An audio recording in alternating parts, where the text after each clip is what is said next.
नमस्कार दोस्तों, स्वागत है आपका study for public service commission में।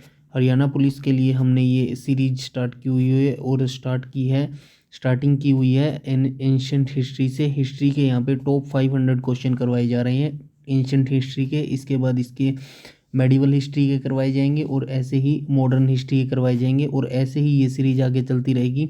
हर सब्जेक्ट के टॉप 500 क्वेश्चन करवाए जाएंगे। जो main subject Haryana police constable official notification में दिए हुए हैं, जैसे कि हरियाणा जीके होगी, कंप्यूटर होगी, साइंस हो गई, एग्रीकल्चर होगी, एनवायरनमेंट होगी, इन सभी जितने भी टॉपिक्स हैं सभी के टॉप 500 क्वेश्चन हम यहाँ पे करवाएंगे। 1 मार्च से ये सीरीज स्टार्ट हो चुकी है। डेली रात को 8 बजे आपको ये वीडियो मिल जाएगा, तो आप इस वीडियो सीरीज को ज़रूर अटैम्प्ट कीजिएगा और कमेंट सेक्शन में अपने कितने भी आपके ठीक क्वेश्चन होते हैं वो कमेंट सेक्शन में अपना स्कोर टाइप करने की कोशिश कीजिएगा और ख़ुद से अटैम्प्ट कीजिएगा। अगर जो भी क्वेश्चन नहीं मिल पाता है तो उसको गूगल से फाइंड आउट करके फिर अटैम्प्ट करने की कोशिश कीजिएगा। और इस सीरीज को तब तक कंटिन्यू रखा जाएगा जब तक कि आपका हरियाणा पुलिस कांस्टेबल का रिटन एग्ज़ाम नहीं हो जाता, तब तक इस सीरीज को कंटिन्यू रखा जाएगा। कोई भी आपका डाउट है, सजेशन है, कुछ भी है, आप कमेंट सेक्शन में कमेंट कर सकते हैं। अगर आप हमसे पर्सनली चैट करना चाहते हैं या फिर टॉक करना चाहते हैं, वीडियो के डिस्क्रिप्शन में आपको मैं फेसबुक पेज का लिंक डाल दूंगा, वहाँ से आप हमसे फेसबुक से कनेक्ट कर सकते हैं और वहाँ पे चैट कर सकते हैं। तो इस वीडियो में पर्टिकुलरली चौथा भाग हम डिस्कस करने वाले हैं एंशिएंट हिस्ट्री का। तो चलिए स्टार्ट कर लेते हैं बिना किसी टाइम वेस्ट के। तो क्वेश्चन नंबर फर्स्ट को देख लेते हैं। यहाँ पे देख लीजिएगा क्वेश्चन नंबर फर्स्ट। तो इसमें कहा गया है वर्ष 1962 में सुक्ता गैंडोर की खोज किसके द्वारा की गई थी। सुक्ता गैंडोर एक ये पुरातात्विक स्थल है और 1962 में इसकी खोज की गई थी। इतना आपको पहले तो ये इन्फॉर्मेशन आपको याद रखनी है कि सुक्ता गैंडर की खोज कब की गई थी, 1962 में की गई थी। उसके बाद ये पूछा गया कि किसके द्वारा इसकी खोज की गई थी। आइए ऑप्शन देख लेते हैं। VK सिंह के द्वारा इसकी खोज की गई थी, सूरज भान के द्वारा इसकी खोज की गई थी, बिस्ट के द्वारा खोज की गई थी, या फिर जॉर्ज F डेल्स के द्वारा इसकी खोज की गई थी। तो क्वेश्चन नंबर फर्स्ट का राइट ऑप्शन हो जाएगा ऑप्शन नंबर डी। तो वर्ष 1962 में सुक्ता गैंडोर पुरातात्विक स्थल की खोज की गई थी जॉर्ज F डेल्स के द्वारा। तो आइए थोड़ा सा इसके बारे में जान लेते हैं, सुक्ता गैंडर के बारे में। सुक्ता गैंडर जो पुरातात्विक स्थल है ये वर्तमान में पाकिस्तान के बलूचिस्तान में अवस्थित है और इसे सिंधु घाटी सभ्यता का पश्चिमी स्थल माना जाता है। मतलब सबसे पश्चिमी स्थल है ये जो सुक्ता गैंडर है जगह। तो सुक्ता गैंडर की खोज जो थी वो स्टार्टिंग सबसे पहले 1875 में की गई थी, मेजर एडवर्ड मॉकलर ने की थी। मतलब सबसे पहले खोज मेजर एडवर्ड मॉकलर के द्वारा 1875 में इसकी खोज की गई थी, बट उन्होंने छोटे से पैमाने पे ये खोज की थी। उसके बाद वर्ष 1928 में ऑरेल स्टीन ने आगे इसकी खुदाई की। 1928 में ऑरेल स्टील के द्वारा इसकी खुदाई की गई और उसके बाद 1960 में जॉर्ज F डेल्स के द्वारा अपने मकरान सर्वेक्षण के एक भाग के रूप में इस केंद्र की अधिक व्यापक रूप से खुदाई की गई थी। तो इतनी इन्फॉर्मेशन आपको इस क्वेश्चन के बारे में याद रखना है। तो वर्ष 1962 में सुक्ता गैंडर की खोज किसके द्वारा की गई थी, जॉर्ज F डेल्स के द्वारा ये खोज की गई थी। क्वेश्चन नंबर फर्स्ट का राइट ऑप्शन हो जाएगा ऑप्शन नंबर डी। नेक्स्ट आ जाएंगे हम क्वेश्चन नंबर 2 पर। तो यहाँ पे देख लीजिएगा क्वेश्चन नंबर 2 में कहा गया है वर्ष 1973-74 में हरियाणा के फतेहाबाद जिले में स्थित बनावली पुरास्थल का उत्खनन किसने करवाया था। तो सबसे पहले आपको ये याद रखना है, जो बनावली पुरास्थल है, पुरातात्विक स्थल है ये बनावली, तो ये कहाँ पर अवस्थित है, ये हरियाणा के फतेहाबाद जिले में अवस्थित है। इसका जो उत्खनन था वो किसके द्वारा करवाया गया था, आइए देख लेते हैं। क्या JP जोशी जी के द्वारा करवाया गया था, RS बिस्ट के द्वारा करवाया गया था, अमलानंद घोष के द्वारा करवाया गया था, या फिर दयाराम साहनी जी के द्वारा कराया गया था। तो क्वेश्चन नंबर 2 का राइट ऑप्शन हो जाएगा ऑप्शन नंबर बी। तो ये RS बिस्ट के द्वारा जो ये बनावली पुरास्थल था हरियाणा के फतेहाबाद जिले में, इसका उत्खनन करवाया गया था RS बिस्ट के द्वारा। तो क्वेश्चन नंबर 2 का राइट ऑप्शन हो जाएगा ऑप्शन नंबर बी। नेक्स्ट आ जाएंगे हम क्वेश्चन नंबर 3 पर। तो क्वेश्चन नंबर 3 में कहा गया है हरियाणा के कुरुक्षेत्र जिले में स्थित भगवानपुरा जो पुरातात्विक स्थल है यह किस नदी के किनारे अवस्थित है? तो भगवानपुरा भी एक पुरातात्विक स्थल है जो कि हरियाणा के कुरुक्षेत्र जिले में अवस्थित है। तो ये पूछा गया है किस नदी के किनारे पर अवस्थित है। तो क्वेश्चन नंबर 4 का राइट ऑप्शन हो जाएगा, हम पहले इसको ऑप्शन को देख लेते हैं। क्या ये परवर नदी के किनारे अवस्थित है, पूर्वी किनारे पर अवस्थित है, सरस्वती नदी के पश्चिमी तट पर अवस्थित है, झेलम नदी के दाएं तट पर अवस्थित है, या फिर सरस्वती नदी के दक्षिण किनारे पर अवस्थित है? तो क्वेश्चन नंबर 3 का राइट ऑप्शन हो जाएगा ऑप्शन नंबर डी। तो ये कहाँ अवस्थित है? सरस्वती नदी के दक्षिणी किनारे पर अवस्थित है भगवानपुरा पुरातात्विक स्थल। तो क्वेश्चन नंबर 3 का राइट ऑप्शन हो जाएगा ऑप्शन नंबर डी। नेक्स्ट आ जाएंगे हम क्वेश्चन नंबर 4 पर।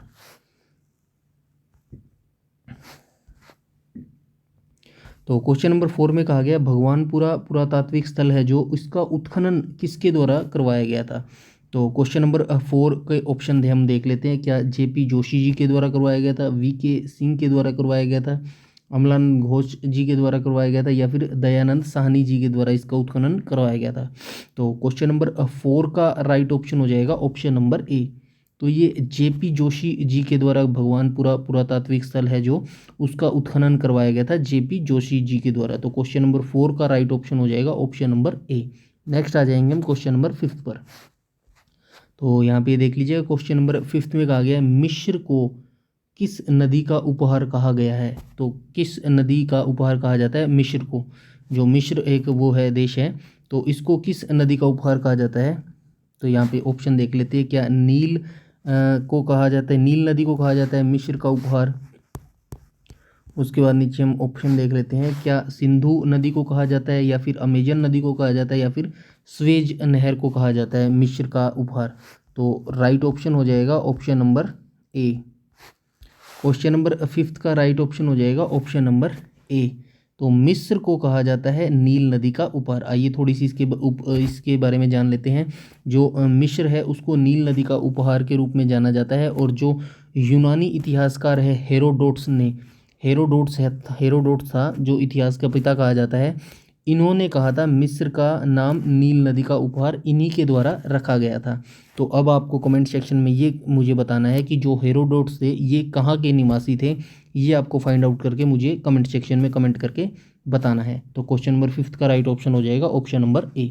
नेक्स्ट आ जाएंगे हम क्वेश्चन नंबर 6 पर। तो यहाँ पे ये देख लीजिए क्वेश्चन नंबर 6। क्वेश्चन नंबर 6 में कहा गया किस सभ्यता के लोग प्राचीन विश्व के प्रथम लिपि के आविष्कारक थे? तो मतलब किस सभ्यता के लोग थे जो प्रथम लिपि के आविष्कारक माने जाते हैं? जो हम आज पढ़ लिख रहे हैं इसको लिपि ही बोलते हैं। तो ये लिपि के आविष्कारक प्रथम कौन थे? तो आइए ऑप्शन देख लेते हैं। क्या दजला फरात सभ्यता के लोग थे, क्या सुमेरियन सभ्यता के लोग थे, इराक सभ्यता के लोग थे, या फिर मिस्र सभ्यता के लोग थे? तो क्वेश्चन नंबर 6 का राइट ऑप्शन हो जाएगा ऑप्शन नंबर बी। ये सुमेरियन सभ्यता के जो लोग थे ये विश्व के प्रथम लिपि के आविष्कारक माने जाते हैं। तो थोड़ा सा इसके बारे में जान लेते हैं।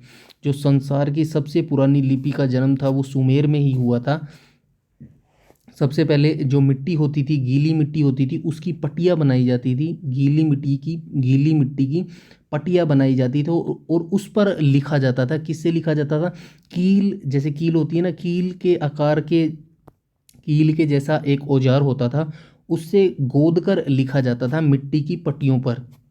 तो ऐसे लिखा जाता था और इस तरह शुरुआत हुई थी सुमेरियन सभ्यता के लोगों के द्वारा।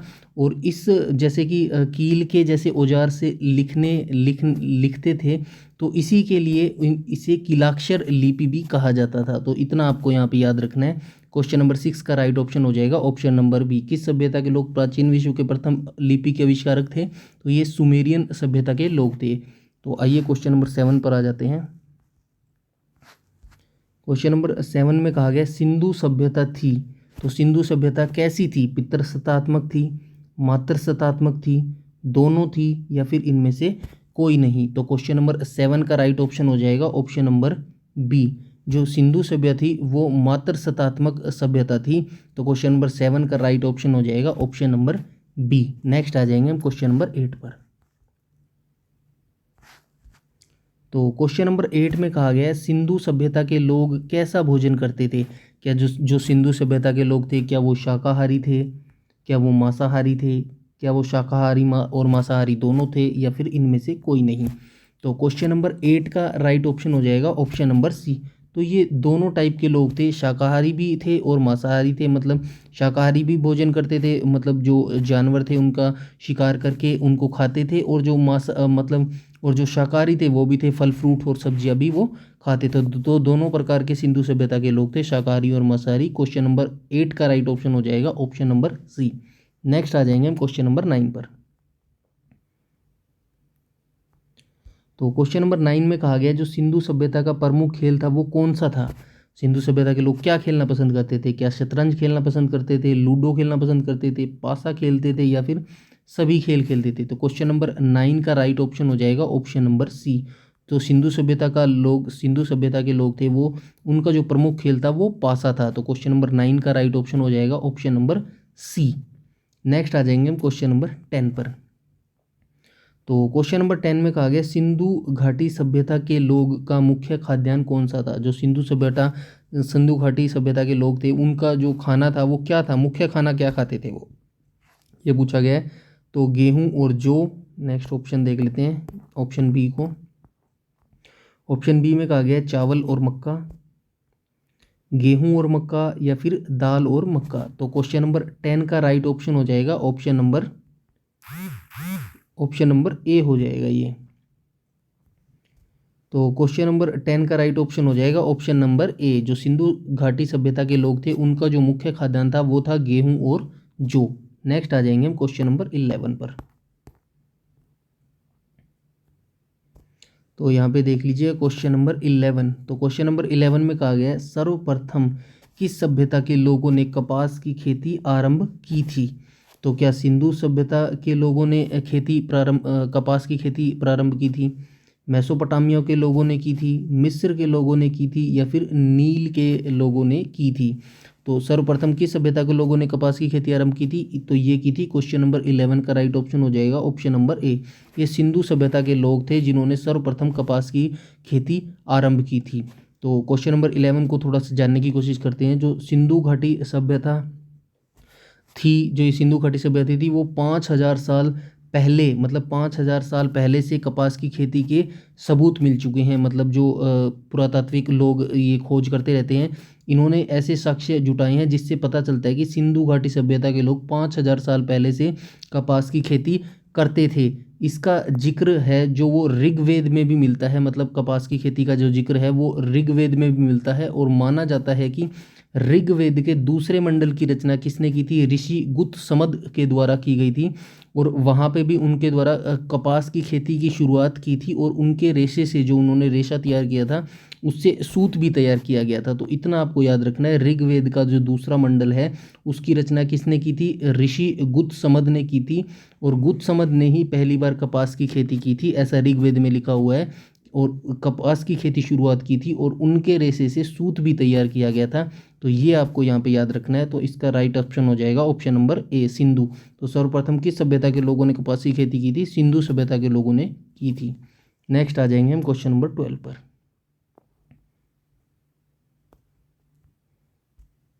क्वेश्चन नंबर 12 को देख लेते हैं।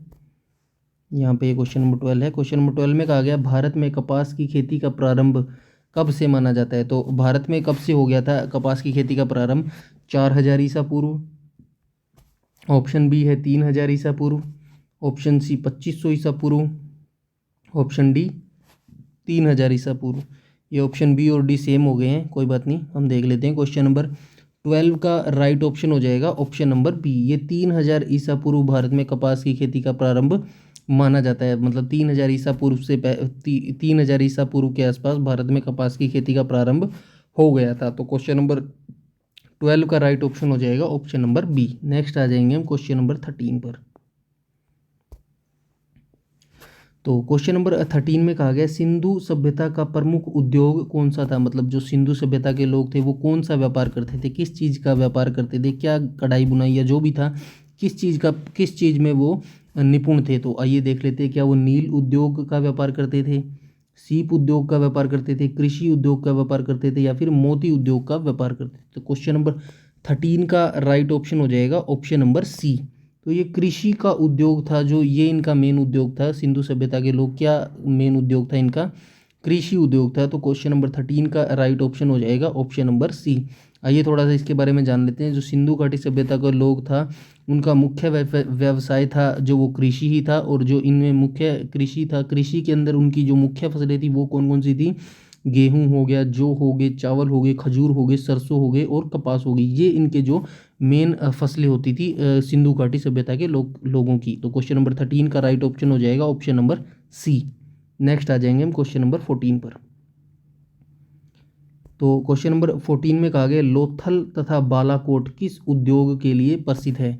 तो सबसे पहले आप मुझे लोथल तथा बालाकोट किस भारत के कहाँ का, मतलब ये जो पुरातात्विक स्थल हैं लोथल तथा बालाकोट, इनका पर्टिकुलर स्थान मुझे आप बताएंगे कि भारत में है या फिर पाकिस्तान में है। अगर भारत में है तो किस राज्य में है, और पाकिस्तान में है तो कहाँ पर है, ये मुझे आप कमेंट करके बताएंगे। आइए इस क्वेश्चन का आंसर देख लेते हैं। तो देख लेते हैं, लोथल तथा बालाकोट किस उद्योग के लिए प्रसिद्ध थे?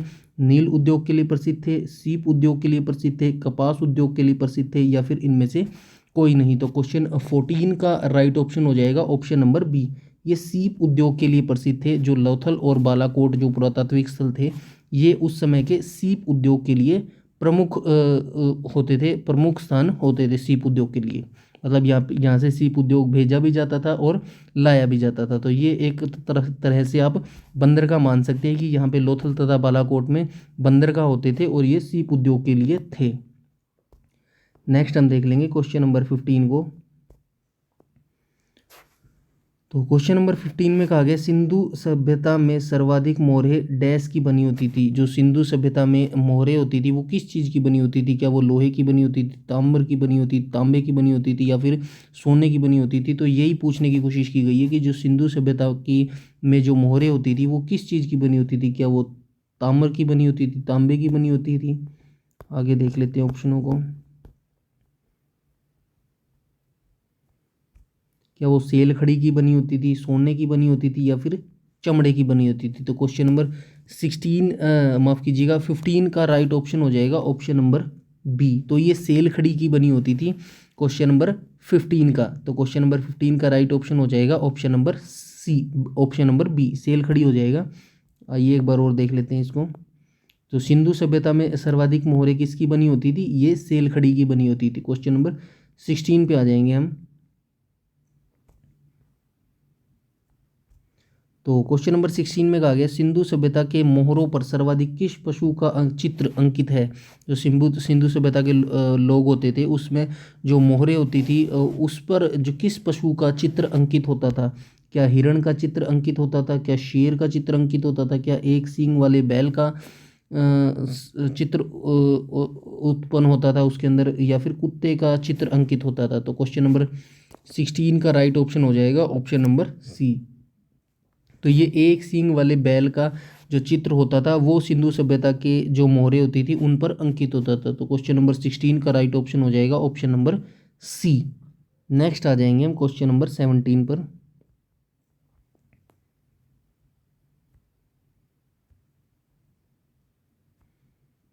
तो यहाँ पे देख लीजिए क्वेश्चन नंबर 17 में कहा गया है प्रख्यात विद्वान गार्डन चाइल्ड मार्टिमर व्हीलर और स्टुअर्ट पिगट के अनुसार सिंधु सभ्यता के विनाश का प्रमुख कारण क्या था? तो काफ़ी सारे विद्वान थे जिन्होंने अंदाज़ा लगाया था कि भाई सिंधु सभ्यता का जो विनाश था, मतलब सिंधु सभ्यता कैसे नष्ट हो गई।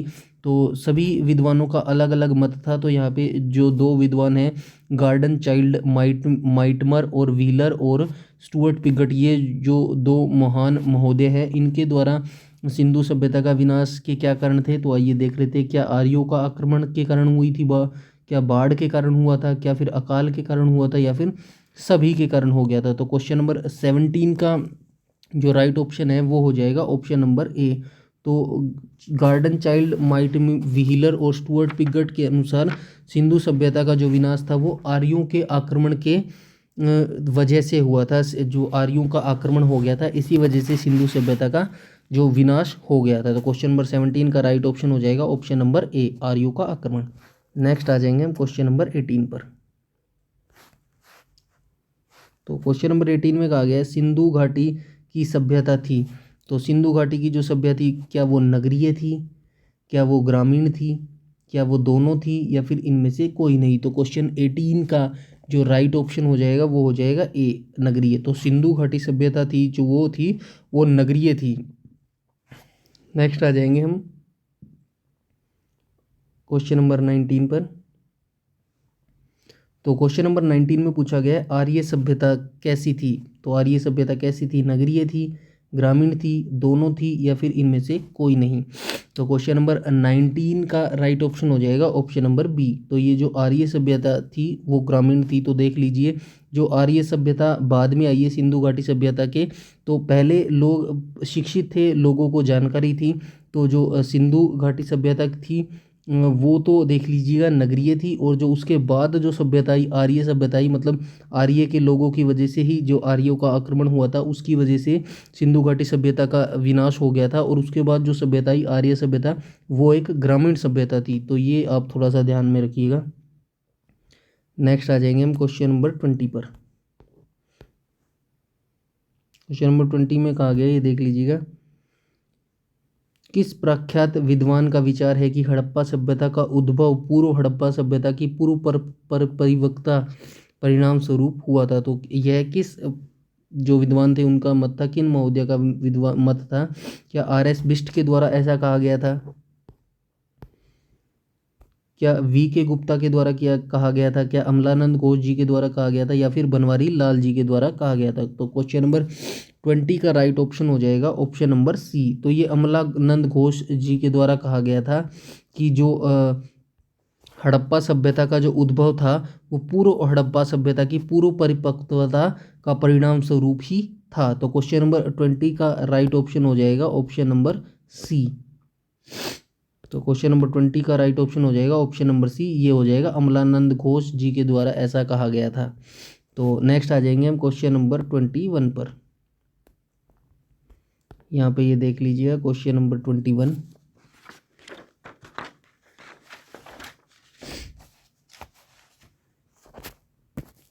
तो क्वेश्चन नंबर 21 में कहा गया है मूर्ति पूजा का प्रारंभ कब से माना जाता है। मतलब ऐसे लिखित साक्ष्य कब से मिलने लगे हैं कि मूर्ति पूजा का आरंभ हो चुका था उस काल से। तो क्या देख लेते हैं ऑप्शन पूर्व आर्य काल के बाद, पूर्व आर्य काल मतलब आर्य काल से पहले, हड़प्पा काल से पहले, या फिर वैदिक काल के बाद। तो क्वेश्चन नंबर 21 का राइट ऑप्शन हो जाएगा ऑप्शन नंबर बी, ये पूर्व आर्य काल मतलब आर्य काल से पहले ही मूर्ति पूजा का प्रारंभ हो गया था। तो क्वेश्चन नंबर 21 का राइट ऑप्शन हो जाएगा ऑप्शन नंबर बी, पूर्व आर्य काल। नेक्स्ट आ जाएंगे हम क्वेश्चन नंबर 22 पर। तो क्वेश्चन नंबर 22 में कहा गया हड़प्पा संस्कृति की मोहरे एवं टेराकोटा कलाकृतियों में किसका चित्रण नहीं मिलता है। जो हड़प्पा संस्कृति की मोहरे थी एवं टेराकोटा जो कलाकृतियाँ थी उनमें किसका चित्रण नहीं मिलता है। क्या बाघ का चित्रण नहीं मिलता है, क्या हिरण का चित्रण नहीं मिलता है, क्या बैल का चित्रण नहीं मिलता है, या फिर गाय का चित्रण नहीं मिलता है। तो क्वेश्चन नंबर 22 का राइट ऑप्शन हो जाएगा ऑप्शन नंबर डी, ये गाय का चित्रण नहीं मिलता है हड़प्पा संस्कृति की मोहरों एवं टेराकोटी कलाकृतियों में। तो क्वेश्चन नंबर 22 का राइट ऑप्शन हो जाएगा ऑप्शन नंबर डी। आइए थोड़ा सा इसके बारे में जान लेते हैं। जो हड़प्पा संस्कृति की मोहरों एवं टेराकोटी कलाकृतियों में गाय का चित्रण नहीं मिलता है, जबकि जो इनके ऊपर चित्रण किन किन जानवरों का मिलता है, हाथी, गैंडे, बाघ, हिरण, भेड़ आदि का अंकन इनके ऊपर मिल जाता है। जो हड़प्पा संस्कृति की मोहरें एवं कलाकृतियाँ थी उनके ऊपर किन किन का चित्र मिलता है, हाथी का, गैंडे का, बाघ का, हिरण का और भेड़ का। गाय का जो महत्व था मतलब गाय का चित्र इसके अंदर नहीं मिलता है। गाय का जो महत्व था वो आर्यों के महत्व मतलब जो वैदिक काल प्रारंभ हुआ था उसमें जो था गाय का महत्व उस दौरान बढ़ गया था। सिंधु सभ्यता में गाय का इतना ज़्यादा महत्व नहीं था। तो ये क्वेश्चन 22 का राइट ऑप्शन हो जाएगा ऑप्शन नंबर डी। तो हड़प्पा संस्कृति में मोहरों पर किसका चित्र नहीं मिलता, तो गाय का चित्र नहीं मिलता। क्वेश्चन नंबर 23 पर आ जाएंगे। यहाँ पे देख लीजिए क्वेश्चन नंबर 23, इसमें कहा गया गाय को महत्व किस काल से प्राप्त हुआ है। तो अभी अभी हमने डिस्कस किया है ऋग्वेद काल से, पूर्व वैदिक काल से, आर्य काल से, या फिर वैदिक काल से। तो क्वेश्चन नंबर 23 का राइट ऑप्शन हो जाएगा ऑप्शन नंबर डी। तो गाय को महत्व किस काल से प्राप्त हुआ है? तो ये वैदिक काल से प्राप्त हुआ है गाय को महत्व। क्वेश्चन नंबर 23 का राइट ऑप्शन हो जाएगा ऑप्शन नंबर डी। नेक्स्ट आ जाएंगे हम क्वेश्चन नंबर 24 पर। तो क्वेश्चन नंबर 24 में भारत में हड़प्पा सभ्यता का सबसे बड़ा स्थल कौन सा है? ये आप कमेंट सेक्शन में कमेंट करके बताएंगे। मैं पहले भी बता चुका हूँ इस क्वेश्चन का आंसर, आई होप आपको पता होगा। तो आप कमेंट सेक्शन में कमेंट करके बताएंगे जो भारत है, भारत में हड़प्पा सभ्यता का सबसे बड़ा स्थल कौन सा है? क्या राखीगढ़ी है, क्या बनावली है, क्या लोथल है, या फिर कालीबंगा है? तो क्वेश्चन नंबर 24 का जो ऑप्शन है राइट आंसर है वो आप हमें कमेंट करके बताएंगे और डिटेल में बताएंगे कि जो भी इसका आंसर है उसकी खुदाई किसने की और उसकी जो खुदाई थी वो कब से स्टार्ट की गई थी। तो पूरा राइट आंसर आप फाइंड करके कमेंट सेक्शन में बताएंगे। नेक्स्ट हम देख लेते हैं क्वेश्चन नंबर 25। तो क्वेश्चन नंबर 25 में कहा गया सिंधु घाटी की जो सभ्यता थी के विस्तार में कौन सी नदी शामिल नहीं है? मतलब सिंधु घाटी की सभ्यता की जो उसमें फली फूली थी सिंधु घाटी सभ्यता, अपने चरमोत्कर्ष काल तक गई थी, तो उसमें किन किन जो नदियाँ शामिल थी और कौन सी शामिल नहीं थी? तो ये पूछा गया कि कौन सी नदी शामिल नहीं थी। क्या सिंधु घाटी सभ्यता में सिंधु नदी शामिल नहीं थी? उसके बाद ऑप्शन देख लेते हैं। क्या गंगा नदी शामिल नहीं थी, क्या सतलुज नदी शामिल नहीं थी, या फिर रावी नदी शामिल नहीं थी? तो क्वेश्चन नंबर 25 का जो राइट ऑप्शन है वो हो जाएगा ऑप्शन नंबर बी। तो ये बी जो कि गंगा नदी शामिल नहीं थी सिंधु घाटी सभ्यता की, ये जो यहाँ पे देख लीजिएगा सिंधु घाटी सभ्यता की के विस्तार में गंगा नदी शामिल नहीं थी। तो राइट ऑप्शन हो जाएगा option number B. Question number 25 का राइट ऑप्शन हो जाएगा option number B.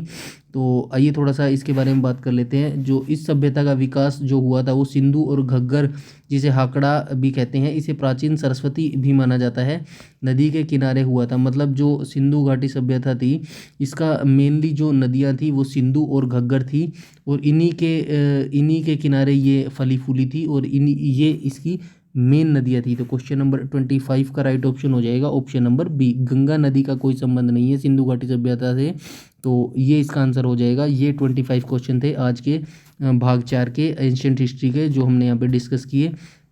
I hope आपको अच्छे से समझ आ गया होगा और आपने कुछ क्वेश्चन आपने आंसर भी दिए होंगे। तो कमेंट सेक्शन में ज़रूर बताइएगा कि आपका कितना स्कोर था 25 क्वेश्चनों में से कितने क्वेश्चन आप ठीक कर पाए। तो रोज़ रात को 8 बजे ये हमारी वीडियो आ जाती है, तो डेली आप इनको अटैम्प्ट कीजिएगा और कोशिश कीजिएगा कि आप खुद से आंसर दे पाएँ। और इस सीरीज़ को तब तक कंटिन्यू रखा जाएगा जब तक कि आपका एग्ज़ाम नहीं हो जाता। तो लगातार अपनी तैयारी करते रहें और हार्ड वर्क करते रहें। इतना डीपली अच्छे से आपको पढ़ना पड़ेगा तभी आपका हरियाणा पुलिस कांस्टेबल में सिलेक्शन हो पाएगा। क्योंकि पीछे जितनी भी भर्तियां हुई हैं 2 से 3 भर्तियां 2021 और 2019 से काफ़ी डीपली क्वेश्चन आंसर ये पूछते हैं और बहुत ही ज़्यादा टफ क्वेश्चन पेपर आते हैं। उसी को रिगार्डिंग ये सीरीज स्टार्ट की हमने। थोड़ा डीपली है, थोड़ा टाइम लगेगा, बट आप मान के चलिएगा हरियाणा पुलिस का एग्ज़ाम भी इतना जल्दी नहीं होने वाला है। तो अच्छा खासा टाइम है आपके पास और शुरुआत से तैयारी कीजिएगा, हर टॉपिक को कवर करते हुए चलिएगा, तभी आपका सिलेक्शन हो सकता है। और लगातार तैयारी करते रहिएगा। कोई भी डाउट है, क्वेरी है, कमेंट सेक्शन में कमेंट करके पूछ सकते हैं। कुछ भी हमसे अगर बात करना चाहते हैं तो वीडियो को डिस्क्रिप्शन में आपको फेसबुक पेज का लिंक मिल जाएगा, वहाँ से आप हमें डायरेक्ट मैसेज कर सकते हैं। आपका जो भी प्रॉब्लम होगी वो विद इन 1 आवर सोल्व कर दी जाएगी। तो ये आज का टॉपिक था। भाग 4 हमने कंप्लीट कर लिया है। कल हम भाग 5 पे डिस्कस करेंगे। नेक्स्ट 25 क्वेश्चन एंशिएंट हिस्ट्री के यहाँ पे डिस्कस करेंगे कल रात को 8 बजे। और वीडियो अच्छी लगी हो तो लाइक कीजिएगा, शेयर कीजिएगा और चैनल पर पहली बार विजिट कर रहे हैं तो चैनल को सब्सक्राइब कर लीजिएगा और बेल आइकन बटन को भी टैप कर लीजिएगा ताकि समय पर आपको सारी नोटिफिकेशन मिलती रहे। यूट्यूब में हमें फॉलो करते हैं तो प्लीज़ हमारा टेलीग्राम ग्रुप जरूर से ज़रूर ज्वाइन कर लीजिएगा। सारी नोटिफिकेशन, सारी अपडेट सब कुछ वहाँ पर बता दिया जाता है। इस वीडियो में इतना ही रखते हैं, तब तक के लिए धन्यवाद।